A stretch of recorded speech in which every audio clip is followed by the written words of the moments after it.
சீரியஸா சொல்ல போனா நம்ம நிமலாஸோட டே பை டே கலெக்ஷன் பாக்கும்போது எவ்வளவு டிஃபரெண்டான கலெக்ஷன் கொடுக்குறோம் அப்படின்னு சொல்லிட்டு ரொம்ப பெருமையா ரொம்ப ப்ரௌடா ஃபீல் ஆகுது சீரியஸா. அந்த வகையில இன்னைக்கு நம்ம பார்க்க போறது பெரியவங்க எல்லாம் சொல்லுவாங்க ஓல்ட் இஸ் ஆல்வேஸ் கோல்டு, எப்பவுமே வந்து எவர் கிரீன் கலெக்ஷன் சொல்லுவாங்க.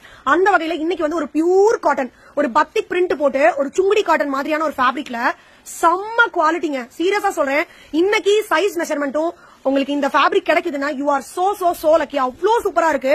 கலர் சார்ட், அந்த பிரிண்டிங் டிசைன் சான்ஸே இல்லங்க சீரியஸா. அதை விடுங்க, அதுக்கு மேட்சிங்கான நம்ம நிமலாஸோட லெகின் அண்ட் துப்பட்டா, இந்த மாதிரி ஒரு அழகான மேட்சிங் வந்து எங்க கிடைக்கும்? இன்னைக்கு லைவ்ல 4 o'clock 4 மணிக்கு நிமலாஸ் நைட்டிஸ் யூடியூப் சேனல்ல எக்ஸ்எல் டபுள் எக்ஸ்எல் சைஸ்ல இந்த குர்த்திஸ் எல்லாம் நம்ம கொடுக்க போறோம். மிஸ் பண்ணாதீங்க. உங்களுக்காக நான் வெயிட் பண்ணி காத்துட்டே இருப்பேன். உங்க ஃப்ரெண்ட்ஸ் அண்ட் ஃபேமிலி எல்லாருக்குமே நிமலாஸ் பத்தி கண்டிப்பா சொல்லுங்க. எங்களால முடிஞ்ச அளவுக்கு நல்ல குவாலிட்டி, நிறைய வெரைட்டிஸ் அந்த மாதிரி நம்ம பார்த்து நம்ம கஸ்டமர்ஸ்க்கு கொடுத்துட்டு இருக்கோம். நம்ம கஸ்டமர்ஸ் அழகா காமிக்கிறது தான் நம்ம நிமலாஸோட டார்கெட்டே. ஏன் அப்படின்னா நம்ம கஸ்டமர்ஸ் அழகா தெரியும் போது ஆட்டோமேட்டிக்கா நம்ம நிமலாஸோட பிராண்ட் வந்து ப்ரோமோட் ஆகும் அப்படிங்கிறது தான் எங்களோட ஒரு விஷயமாவே இருக்கு. மிஸ் பண்ணாதீங்க. உங்களுக்காக நான் வெயிட் பண்ணி காத்துட்டே இருப்பேன். லைக் பண்ணி ஷேர் பண்ணுங்க. தேங்க்யூ.